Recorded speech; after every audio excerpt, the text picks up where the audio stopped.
कहते हैं कि दुनिया में मन सबसे ज्यादा शक्तिशाली चीज होती है।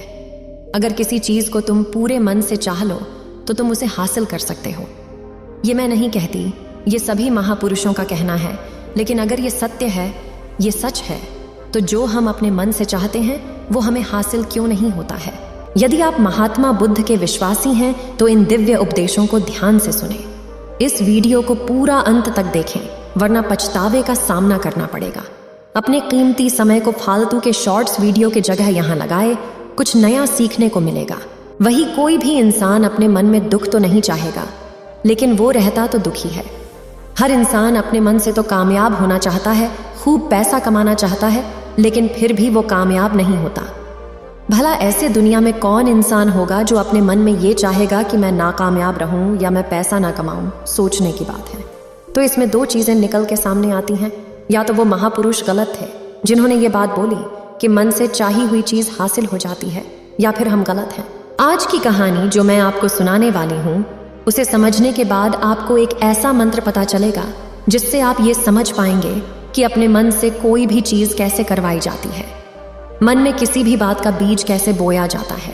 ये इस कहानी से आपको अच्छी तरह से समझ में आ जाएगा, और इससे आप ये भी समझ पाएंगे कि आकर्षण का नियम, लॉ ONF अट्रैक्शन कैसे काम करता है। एक बार की बात है, एक आदमी के जीवन में सिर्फ दुख ही दुख थे। वो जो भी काम करता उस बेचारे को काम पूरा ही नहीं होता। घर में आता तो घर में क्लेश बना रहता, किसी से कोई मदद मांगता तो कोई उसकी मदद नहीं करता। ऐसा लगता था कि चारों ओर से दुखों का पहाड़ उसी पर टूट पड़ा है। उसे समझ नहीं आ रहा था कि मैं इन दुखों से पार कैसे पाऊं। वो दिन रात यही सोचता रहता कि अपने दुखों से छुटकारा कैसे पाना है। इसी कारण से रात में सो भी नहीं पाता था। उसकी आंखों के नीचे बड़े बड़े काले घेरे बन गए थे, जो इस बात का प्रतीक थे कि वो बाद में कितना दुखी है और कितना चिंतित है। कभी कभी तो उसके मन में आत्महत्या करने के भी ख्याल आते थे, लेकिन अपने परिवार की चिंता करके वो ये कदम नहीं उठा पाता था। वो इतना दुखी हो गया कि उसने निर्णय किया कि वो इन दुखों से छुटकारा पाकर रहेगा।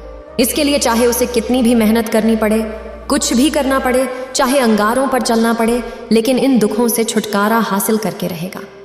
ऐसे ही एक दिन उसने अपने मित्र से पूछा कि मैं अपने जीवन को कैसे सुधारें।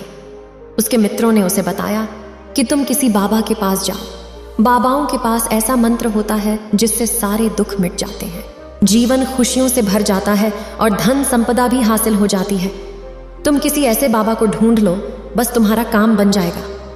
उस आदमी के मन में यह बात पूरी तरह से पक्की बैठ गई कि कोई बाबा ही मेरा दुख दूर कर सकता है, और इसीलिए उसे किसी भी बाबा के बारे में पता चलता तो वो उस बाबा के पास पहुंच जाता। उस बाबा को अपनी समस्या बताता और उससे उसका समाधान पूछता और कहता कि बाबा मत कुछ भी करने के लिए तैयार हूं, लेकिन मेरी इन समस्याओं से मुझे छुटकारा दिला दीजिए। आप जो कहेंगे मैं वो करूंगा, लेकिन मेरे जीवन को सुधार दीजिए। बाबा उसे कुछ टोने टोटके बता देते करने के लिए, और बदले में दान दक्षिणा ले लेते थे कि ये टोना टोटका करने के बाद तुम्हारे घर में सुख शांति बनी रहेगी। बस इस टोटके को पूरी विधि के साथ करना। वो आदमी घर लौटकर पूरी विधि के साथ टोने टोटके करने लगा, लेकिन बहुत टोने टोटके करने के बाद भी उसके जीवन में कुछ बदलाव नहीं आया। इसके विपरीत उसका जीवन और ज्यादा दुखी हो गया। जो भी बाबा उसे टोना टोटका देता था, वह बदले में उससे दान दक्षिणा लेता था, जिससे उसका धन भी धीरे धीरे खत्म हो रहा था। इससे उसके जीवन में दुख और ज्यादा बढ़ गए। तब उसे लगा कि बाबाओं के पास जाने से तो मेरे जीवन में दुख कम होने के बजाय बढ़ते ही जा रहे, तो मुझे क्या करना चाहिए? बाबाओं के पास जाऊं या ना जाऊं? फिर एक दिन एक आदमी ने उसे बताया कि तुम अपने घर में किसी पंडित को बुलाकर हवन करवा लो। हवन होगा, घर शुद्ध हो जाएगा, कोई भी बुरी ऊर्जा होगी घर में तो वो घर से बाहर चली जाएगी। किसी पंडित को बुलाकर पूरे विधि विधान से मंत्रोच्चारण कराओ और हवन कराओ, जिससे घर में सुख शांति आए। उस आदमी के मन में ये बात बैठ गई और उसने एक पंडित को अपने घर पर बुलाकर हवन करवा दिया। हवन अच्छी तरह से संपन्न हुआ। बदले में पंडित ने भी अच्छी दान दक्षिणा ली और उसके बाद वो वहां से विदा हो गया। लेकिन कुछ दिनों के बाद उस आदमी को महसूस हुआ कि उसके जीवन में अब भी कोई बदलाव नहीं आया है। अब वो आदमी पूरी तरह से दुखी हो गया और ज्यादा परेशान हो गया। अब तो उसे लगने लगा था कि मेरे जीवन में से दुख कभी खत्म ही नहीं होंगे, और यही सोच सोच कर उस आदमी का बुरा हाल हो गया था।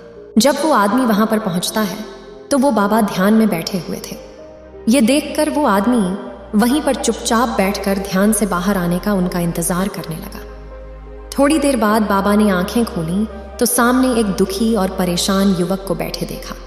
उसकी आंखों के नीचे काले घेरे देखते ही समझ गया कि ये आदमी अपने जीवन से कितना परेशान है। उसे संबोधित करते हुए बाबा ने पूछा कि बच्चा, क्या चाहते हो? बाबा के पास क्या लेने आए हो? उस आदमी ने कहा कि बाबा, मैं अपने जीवन से बहुत परेशान हूँ। मैंने इन दुखों को दूर करने के लिए बहुत सारे रास्ते अपनाए, हर वो तरकीब करके देखे जो किसी बाबा ने मुझे बताई, हर वो काम किया जो किसी भी इंसान ने मुझसे करने को कहा, लेकिन मेरे जीवन में दुखों में कोई कमी नहीं आई। बाबा, इसके विपरीत मेरे जीवन में दुखों में बढ़ोतरी हो गई। मुझे समझ नहीं आ रहा कि मैं क्या करूं। कभी कभी तो मैं आत्महत्या करने की सोचता हूं, लेकिन अपने परिवार की सोचकर मैं ये कदम नहीं उठा पाता। मैंने आपके बारे में बहुत सुना है बाबा, और मैं बहुत उम्मीद के साथ आपके पास आया हूं। कृपया करके मुझे कोई ऐसा मार्ग बताएं जिससे मुझे अपने दुखों से छुटकारा मिल जाए। मैं अपने दुखों से छुटकारा पाने के लिए कुछ भी करने को तैयार हूं। आप मुझे कोई भी रास्ता बताएं, चाहे वो रास्ता कितना भी कठिन क्यों ना हो, मैं उसको पार करके रहूंगा। बाबा ने महसूस किया कि आदमी तो सच में बहुत परेशान है। बाबा ने उसकी बात सुनकर कहा कि बच्चा, दुखों को दूर करने के लिए मंत्र ऐसे ही नहीं मिलते। मंत्र पाने के लिए कुछ करना पड़ता है। तुम कुछ कर सकते हो। यह सुनकर पहले तो उस आदमी ने सोचा कि ये बाबा भी मुझसे दान दक्षिणा ही मांगेंगे, लेकिन और कोई रास्ता न पाकर उस आदमी ने कहा कि बाबा, आपको जितनी भी दान दक्षिणा चाहिए मैं देने के लिए तैयार हूं, लेकिन आपका मंत्र सच्चा होना चाहिए, वो पूरा होना चाहिए, उसका फल मुझे मिलना चाहिए। उसके बाद आप जो भी दान दक्षिणा लेना चाहते हो मैं वो दे दूंगा। बाबा ने कहा कि दान दक्षिणा तो बहुत छोटी सी चीज है, मुझे वो नहीं चाहिए। इस पर वो आदमी सोच विचार करके बोला, तो बाबा, मैं अंगारों के बीच चलने के लिए तैयार हूं, आप मुझे बस आज्ञा दीजिए। बाबा ने कहा कि अंगारों पर चलने वाली छोटी चीज मैं तुमसे नहीं कराने वाला। मैं जो तुमसे कराने वाला हूं वह बहुत कठिन मंत्र है, उसे पूरा कर पाओगे। उस व्यक्ति ने कहा कि बाबा, आप मुझे बताइए तो सही, मुझे करना क्या होगा? मैं कुछ भी करने को तैयार हूं। इस पर बाबा ने उसे कहा कि यहां से जब तुम अपने घर जाओ तो रास्ते में अपने मन में ये दोहराते जाना कि मैं सुखी हूं, मैं सुखी हूं, मैं सुखी हूं। बार बार अपने मन में यही दोहराना, और याद रहे जुबान पर यह नहीं आना चाहिए, यह सिर्फ मन में दोहराना है। यह सुनकर वो आदमी बोला, बाबा, बस इतनी सी बात, ये तो मैं चुटकी बजा भी कर लूंगा, लेकिन इससे होगा क्या? बाबा बोले कि इस मंत्र को करके देखो। वैसे भी तुमने इतने बाबाओं के मंत्र किए हैं, तो इस मंत्र को भी करके देख लो। उस आदमी ने सोचा कि बाबा कुछ दान दक्षिणा तो ले नहीं रहे और छोटा सा मंत्र है, इसे तो मैं कर ही लूंगा। वो बोला, ठीक है बाबा, मैं ये मंत्र जरूर करूंगा। वह आदमी ये कहकर वहां से उठकर चलने लगा, लेकिन जैसे ही वो चलने लगा, पीछे से बाबा ने बोला कि बच्चा, एक बात याद रखना, जब तुम्हें मंत्र अपने मन में दोहराए तो तुम्हारे मन में बंदर के विचार नहीं आने चाहिए, बंदर का ख्याल भी नहीं आना चाहिए, तो ही ये मंत्र सिद्ध होगा। वो आदमी बोला, मुझे तो आज तक बंदर का कोई विचार नहीं आया, तो अब क्यों आएगा? आप चिंता मत करिए बाबा, मैं बस मन में यही तो रहूंगा कि मैं सुखी हूं, मैं सुखी हूं। इसके अलावा बंदर का कोई विचार मेरे मन में नहीं आएगा। यह कहकर वो आदमी वहां से चल दिया। वो अपने मन में मैं सुखी हूं, मैं सुखी हूं ये दोहराता हुआ थोड़ी दूर ही चला था कि उसके मन में अचानक बंदर का ख्याल आ गया। बंदर का ख्याल एक बार आया और चला भी गया, लेकिन उस आदमी ने सोचा कि आज तक तो मुझे बंदर का कोई विचार नहीं आया, ये आज बंदर का विचार क्यों आ गया? और ऐसे करके उसने उस बंदर के विचार को पकड़ लिया। वो ये भूल गया कि मुझे क्या मंत्र दोहराना है, और वो बंदर के बारे में सोचने लगा। जब थोड़ी देर बाद उसे फिर से होश आया तो वो फिर से अपना वही मंत्र दोहराने लगा जो बाबा ने उसे बताया था, मैं सुखी हूं, मैं सुखी हूं। लेकिन अचानक से सामने एक बंदर दिखाई दिया, और ये देखकर उसके मन में फिर से बंदर का विचार उठ गया, और वो अपने अंदर से इस विचार को बाहर फेंकना चाहता था। वो चाहता था कि मेरे अंदर किसी भी तरह बंदर का विचार ना आए, लेकिन उसे तो सामने बंदर ही दिखाई दे गया। ऐसे ही जद्दोजहद करते करते वह घर पे पहुंचा, और घर में पहुंचने के बाद अपनी पत्नी को कहा कि हे बंदरिया, मुझे खाने में बंदर परोस दो। और जब उसे एहसास हुआ कि उसने क्या बोल दिया तो वो अपने बाल नोचने लगा। वो दीवारों में सर मारने लगा कि आज तक मुझे बंदर का कोई विचार नहीं आया, और आज मुझे ये क्या हो गया है कि मुझे हर जगह बंदर ये बंदर नजर आ रहा है। ये कैसी माया है? यही सोच सोच कर वो आदमी रात भर सो नहीं पाया। रात भर करवटें बदलता रहा और सुबह उठकर सीधे उसी बाबा के पास पहुंच गया और उसके चरणों में गिरकर कहा कि बाबा, पता नहीं क्या चमत्कार हो रहा है। आज तक मुझे बंदर का कोई विचार नहीं आया, लेकिन कल से जब से आपने मुझसे कहा कि बंदर का विचार नहीं आना चाहिए, तब से मुझे हर जगह बंदर ही बंदर नजर आ रहा है। उस आदमी ने कहा कि बाबा, मुझे तो आपके पीछे पेड़ पर बैठा हुआ बंदर भी केले खाता हुआ दिखाई दे रहा है। ये हो क्या रहा है बाबा? ये सुनकर बाबा हंसने लगे। बच्चा, मन का जल एक ऐसा जाल है जिसे समझ पाना इतना आसान नहीं है। बंदर तो तुम्हारे रास्ते में पहले भी आते थे। जब तुम मेरे पास आए थे तो इन्हीं पेड़ों पर ये बंदर घूम रहे थे, लेकिन तब तुम्हारे ध्यान में ये बंदर नहीं था। तब तुम्हारे ध्यान में सिर्फ अपने दुख थे। इसके बाद बाबा ने उसे बताया कि बच्चा, हम जिस चीज से भी दूर भागना चाहते हैं, वही चीज हमारे मन में बहुत गहरे में प्रविष्ट हो जाती है।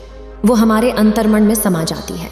असल में हम जिस चीज से भी छुटकारा पाना चाहते हैं, उससे छुटकारा इसीलिए पाना चाहते हैं कि वो हमारे साथ बहुत गहरे से जुड़ी हुई है, और हम जितना ही उससे छुटकारा पाना चाहते हैं, वो उतनी ही गहरी हमारे मन में बैठती चली जाती है और आखिरकार वो हमारे अंतर्मन में छा जाती है। ऊपर से तो हम चाहते हैं सुखी होना, कि मैं सुखी हूँ, मैं सुखी हूँ। हमारे होंठ भी यही बोलते रहते हैं, लेकिन हमारे मन में दुख समाये होते हैं। हमारे विचारों में, हमारे मन में हमें दुख ही दुख दिखाई देते हैं। इसीलिए अपनी जुबान से बार बार ये बोलने से कि मैं सुखी हूँ, मैं सुखी हूँ, हम सुखी नहीं होंगे जब तक ये मंत्र हमारे अंतर्मन में प्रविष्ट नहीं होगा। इस पर उस आदमी ने पूछा कि बाबा, लेकिन ये मंत्र हमारे अंतर्मन में प्रविष्ट कैसे होगा? ये सुनकर बाबा ने कहा कि बच्चा, अपने दुखों से लड़ना बंद कर दो। जब तक तुम अपने दुखों को दूर करने की सोचते रहोगे, तब तक वो दुख तुमसे चिपके रहेंगे। तब तक वो दुख तुम्हारे अंतर्मन पर अपना राज जमाए बैठे रहेंगे। और जिस दिन तुम उन दुखों के बारे में सोचना ही छोड़ दोगे, उन दुखों से छुटकारा ही नहीं पाना चाहोगे, उसी दिन से तुम्हारी जिंदगी से दुख गायब हो जाएंगे। क्योंकि किसी भी चीज से छुटकारा पाने के लिए हमें उस चीज के बारे में सोचना पड़ता है, और हम जितना ही उस चीज के बारे में सोचते हैं, वो उतनी ही गहरी हमारे मन में प्रविष्ट होती चली जाती है। हम अधिकतर समय दुखों के बारे में ही सोचते हैं। हम यही सोचते हैं कि हमारे जीवन में दुख है और हमें इससे छुटकारा पाना है। इसी वजह से बार बार सोचने से वो दुख हमारे अंतर्मन में प्रविष्ट हो जाते हैं और हमें एहसास भी नहीं होता। इसीलिए अगर तुम दुखों से छुटकारा पाना चाहते हो, तो दुखों से छुटकारा पाने के बारे में सोचना छोड़ दो। तुम्हें दुखों से छुटकारा मिल जाएगा। अक्सर आदमी धूम्रपान छोड़ना चाहता है, शराब छोड़ना चाहता है, सुबह अपने आप से यह वादा करता है कि मैं कोई भी गलत काम नहीं करूंगा, लेकिन शाम को जब लौटता है तो नशे में चूर होकर लौटता है। ऐसा क्यों होता है कि जो हम सोच रहे हैं वो पूरा कर ही नहीं पा रहे हैं? असल में हम उस चीज को बहुत ज्यादा तवज्जो दे रहे, उस चीज को बहुत ज्यादा अहमियत दे रहे हैं। जब भी हम उस चीज को छोड़ने के बारे में सोचते हैं, तो हम उसकी इम्पोर्टेंस यानी कि विशेषता और ज्यादा बढ़ा देते हैं। हमारा मन उस चीज के बारे में जितना ज्यादा सोचेगा, शराब या धूम्रपान छोड़ने के बारे में जितना ज्यादा सोचेगा, हमारा मन उतना ही उस चीज के पीछे ज्यादा भागेगा। हमें उस चीज से लड़ना नहीं है, बल्कि बिना सोचे गुजर जाना है। और अगर इस मंत्र को हम समझ लेते हैं, तो हम अपने जीवन में जो भी पाना चाहते हैं, उसे अपने अंतर्मन में डाल सकते हैं। और एक बार वो लक्ष्य हमारे अंतर्मन में बैठ जाता है, तो फिर सफलता पाने में कोई समस्या नहीं आती, कोई दिक्कत नहीं आती। उम्मीद है आप सभी को यह वीडियो अच्छी लगी होगी। अगर आप बुद्ध के सच्चे विश्वासी हैं, तो चैनल को सब्सक्राइब और वीडियो को लाइक करके कमेंट में नमस्ते लिख दीजिए।